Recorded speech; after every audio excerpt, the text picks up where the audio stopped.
نحط شوية زيت زيتون، مو شوية، كمية كويسة يعني، لأني ما هحط لحم أو دجاج. نضيف البصل، بعدها نضيف شوية ثوم،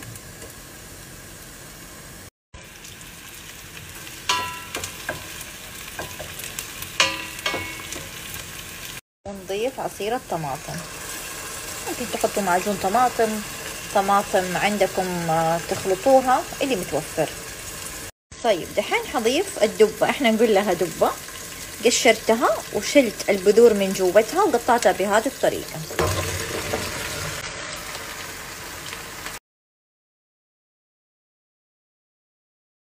هنا عندي الحمص المجروش، غسلته مرة كويس لين صارت مويته بيضة، بعدين مو بيضة، شفافة، بعدين سلقته. دحين أضيفه مع الدبة.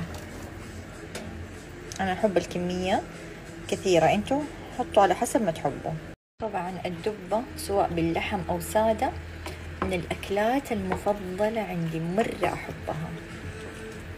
بالنسبة للبهارات راح أضيف مرق دجاج، ملح، فلفل أسود بس. بنات غيرت رأيي، حسيت أنها محتاجة شوية بهارات مشكلة. خلاص طفيت عليها. اللي أنا بحط الشبت، طبعا أنا عشان مرة أحب الشبت ما شاء الله، فراح أضيف بكمية حلوة.